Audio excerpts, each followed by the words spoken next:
끝내야 되니까 하겠습니다. 그리고 금방 끝나겠네. 좀 하죠 이렇게 좀.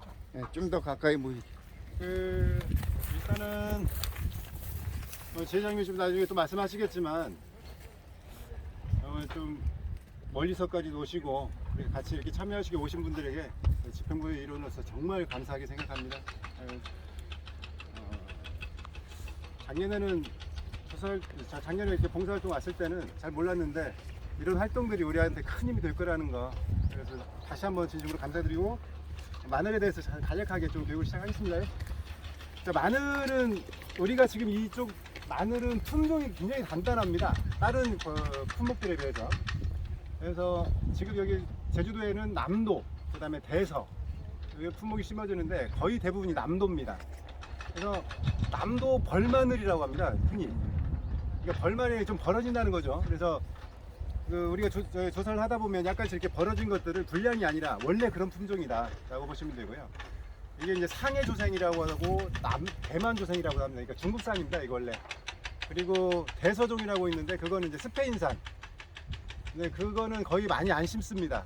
근데 점차 늘어나는 추세라고 하고요. 이걸 이제 난지형이라고 하죠. 그다음에 육지 같은 경우는 의성 마늘인데 그건 육종 마늘이라고 하죠. 흔히 육종 마늘, 이게 국내 재래종입니다. 그러니까 제주도는 없죠. 그렇게 되고, 그 다음에 이제 보면 이제 코끼리 마늘이라고 있습니다. 큰 게 있습니다. 이렇게 요만식하게 자랍니다. 그것도 원래 이제 국내 재래종인데 일부 심어져 있는 게 있습니다. 그거는 우리 보험 가입 대상이 아닙니다. 이제 우리가 주로 지금 이 마늘은 언제 심었냐면 작년 9월 중순에부터 10월 상순 사이에 심은 맛입니다. 보통 마늘을. 그리고 이제 수확기는 지금이죠. 우리가 조사할 때 보면 조사 일자가 있고 수확 적기가 있습니다. 우리가 조사한 날이 수확 적기가 아닙니다. 수확 적기는 대정 쪽은 올해 같은 경우는 5월 15일 정도, 그리고 이쪽 지역은 5월 20일입니다. 이제 수확 적기는 지났습니다. 이 밭은 5월 20일 날 조사를 했고 5월 20일이 수확 적기였기 때문에 비대지수가 추정되지 않았지만 보통 이제 비대지수가 0.8이 되죠. 그러니까 수확량의 0.8이 비대지수가 제정되기 때문에 실제 피해율에서는 상당히 차이를 나게 됩니다. 그래서 약 5일 정도면 4% 정도 이렇게 차이가 나기 때문에 그 비대지수가 상당히 중요합니다. 그래서 이게 원장을 보시면은 비대지수 서명받는 난이 있죠. 예. 이 부분도 반드시 꼭 챙겨서 이렇게 서명을 받아야 되는 상황입니다. 비대지수. 자, 그리고 이제 우리가 조사를 하다 보면 우리 처음 우리 파례 분들도 계시니까 그런데 원장을 보면 이제 이 밭의 평년 수확량이 나오죠. 맨 앞에 이제 평년 수확량이 나오고 가입 면적이 나옵니다. 이제 그걸 나눠다 보면 이제 제곱미터당 평년 수확량이 얼마나 나오나 그게 나오기 때문에 그걸 먼저 한번 체크해 줄 필요가 있습니다. 이 밭 같은 경우에는 1.63입니다. 상당히 낮게 잡혀 있습니다. 1.63이면 전체적으로 보면 1.7 이상 뭐 그 정도 되는데 아무튼 이 밭은 그렇고요. 그 다음에 이제 표본 구간 선정이 굉장히 중요하죠. 마늘 같은 경우는 1,500제곱미터를 기준으로 미만일 경우 4구간, 3,000제곱미터 이내는 5, 4,500 이내 6, 4,500 이상은 7구간입니다. 그래서 구간 수가 작다 보니까 그 어느 구간을 파냐에 따라 가지고 피해율의 차이가 굉장히 들쑥날 수가 수 있습니다. 그래서 이제 밭의 현황을 전체적으로 보고 표본간 선정이 굉장히 중요하다고 할 수 있겠습니다. 그 부분은 항상 좀 염두에 두셔야 될 것 같습니다. 이번에도 조사하면서 느낀 게 어떤 표본을 파냐에 따라서 피해율이 너무 큰 차이가 나기 때문에 잘못하면 민원이 발생할 수 있는 소지가 있습니다. 이제 그 부분에 좀 신경 써주셔야 될 것 같고요. 그다음에 이제 좀 생리 장애에 대해서 좀 말씀드릴게요. 마늘 같은 경우에는 두 가지가 있습니다. 벌마늘과 그다음에 스폰지 마늘이 있습니다. 이 밭은 이제 벌마늘이 없습니다. 거의 아예 없다고 볼 정도 없는데 그거는 이제 자료를 보시면 알겠지만 2차 생장에 의해서 발생한다고 합니다. 이제 특히 겨울철 기온 상승, 그다음에 질소 비료 과다 그런 경우에 이제 영양이 과해해 가지고 발생하는 그런 생리 장애라고 볼 수가 있는데 벌마늘을 이제 구분하는 방법은 딱 하나입니다. 이게 봤을 때 여기 잎에서 막 이렇게 막 화초처럼 이렇게 막 벌어집니다. 그런 게 있는 건 벌마늘이라고 보시면 되고 이거 뽑아 보면 보통 이제 구가 6개에서 8개가 형성이 돼야 되는데 그거는 막 20몇 개까지 이렇게 벌어집니다. 이게 뿌리를 볼 필요는 없고 잎을 보면 압니다. 이제 잎을 보게 됐을 때 잎에서 이렇게 뭐 난처럼 뭐라고 해야 되지? 뭐 이렇게 막 풀처럼 이렇게 자란 거 그거는 벌마늘입니다. 벌마늘 같은 경우 벌마늘하고 스펀지 마늘 같은 경우에는 50%를 잡으라는 얘기가 있습니다. 수확량에. 벌마늘은 잡을 만한데 스펀지 마늘은 아까 부장님 과장님 혹시 스펀지 마늘 요거. 예. 이제 이게 스펀지 마늘입니다. 이게 대를 보면은 다른 것보다 좀 굵죠. 대만 보면은 상당히 정상적인 마늘처럼 보이는데 이렇게 보면은 이제 없습니다. 이제 이걸 잘라 보면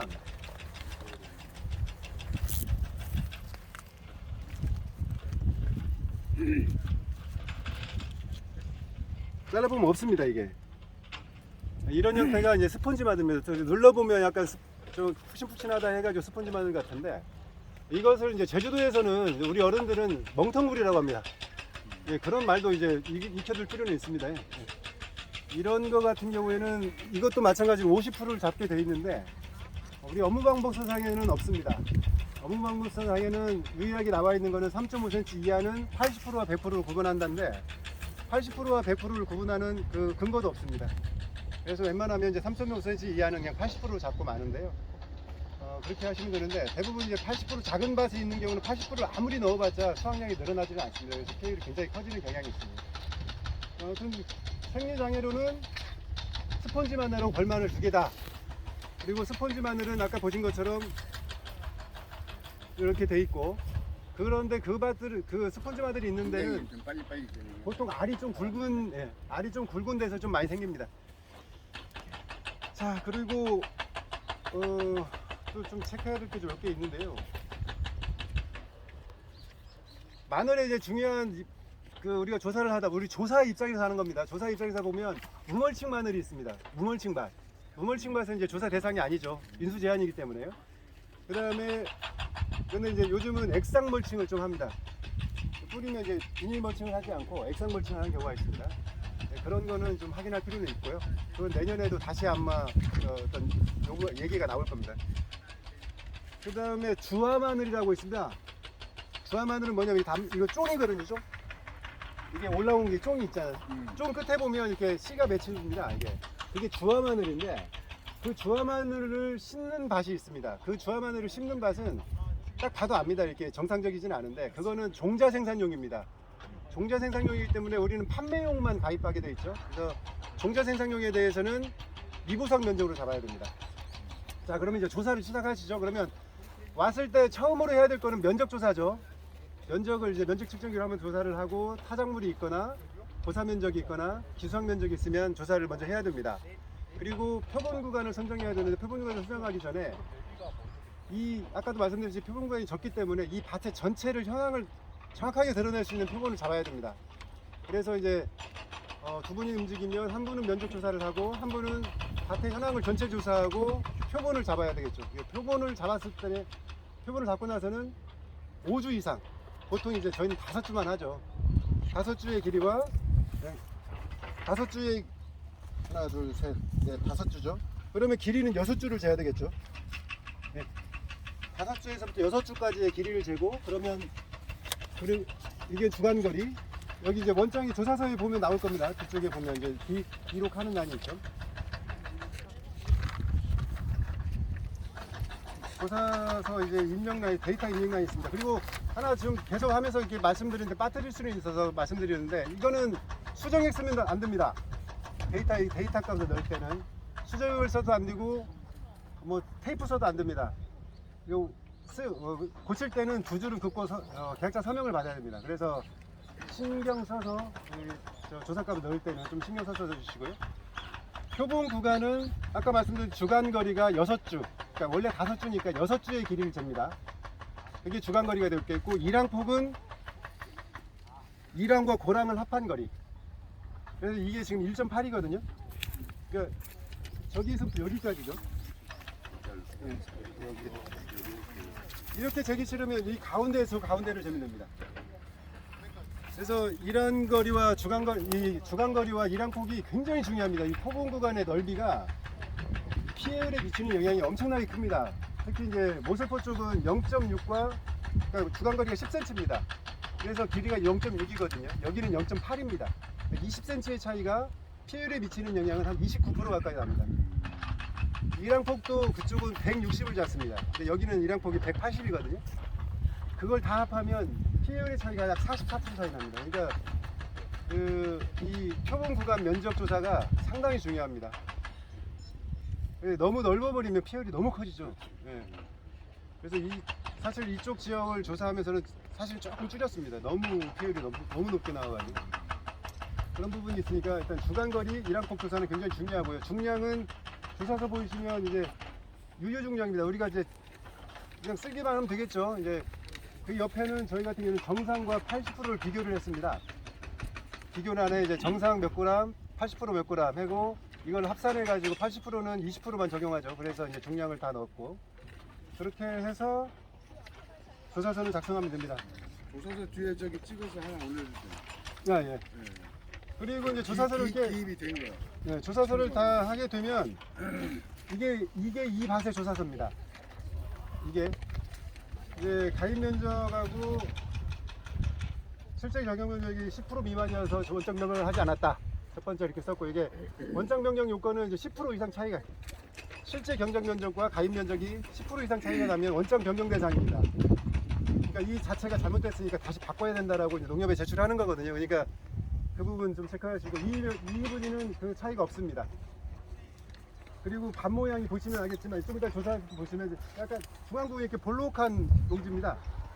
그러면서 중앙 부분은 좀 괜찮고 곁에 이게 주변 부루 쪽이 좀 피해가 좀 있거든요. 조사상에 이런 기록을 해놨습니다. 이렇게 밭 모양이 이렇게 돼 있고 양쪽에 부진하다. 조사 쓸 때 이런 하나 좀 작은 디테일들 꼭 좀 넣어달라는 이제 부탁이 있고요. 그게 이제 우리 기록이 다 남기 때문에 좀 밭 모양을 그러니까 그 현황에 대해서 정확하게 볼 수 있도록 좀 노력하고 그것을 좀 기록하는 습관들이 좀 필요할 것 같습니다. 제가 오늘 자격증 폐용하고 왔는데요. 이번에 조사하면서 검증단이 계속 따라붙었었거든요. 그래서 검증단한테 지적받은 사항이 이겁니다. 자격증 왜 안 달았냐. 네. 그분들이 이제 하는 얘기는 그렇습니다. 우리의 가치는 우리가 스스로 높여야 된다. 그래서 자격증도 꼭 폐용하고 계약자를 만나면 꼭 명함도 드리고 인사하고 그렇게 하는 이제 것들을 좀 만들어 가자라는 의견들이었습니다. 그래서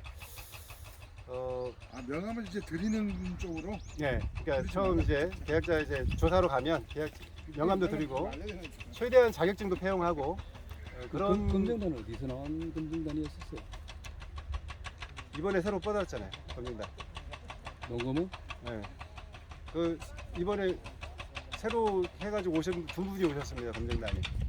그래서 한 열흘 동안 저희가 70건 조사했는데 14건을 검증했습니다. 저희가 한 것만. 자, 그 마늘에 대해서 일단은 다 뽑아보고 뭐 할 시간은 없으니까 할 필요는 없으니까요. 매번 아시겠죠? 표본 구간 선정이 중요하고 5주 이상.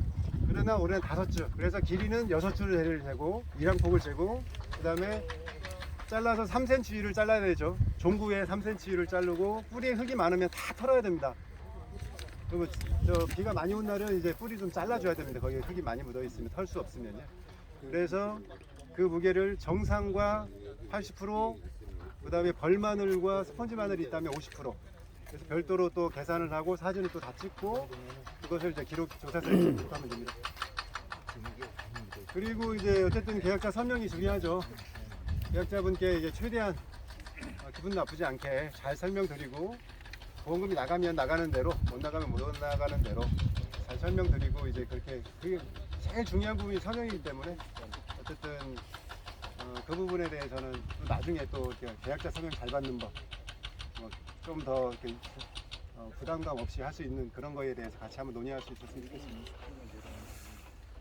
아까 주화마늘에 대해서 말씀드렸는데 주화마늘이 상당히 중요합니다. 그냥 흘려버릴 수 있는 형태이기 때문에 마늘 주사에서는 상당히 중요한 부분 중에 하나여서 내년에 이제 마늘 조사가 또 있을 거니까 그때 다시 또 설명할 거고 이렇게 되겠습니다.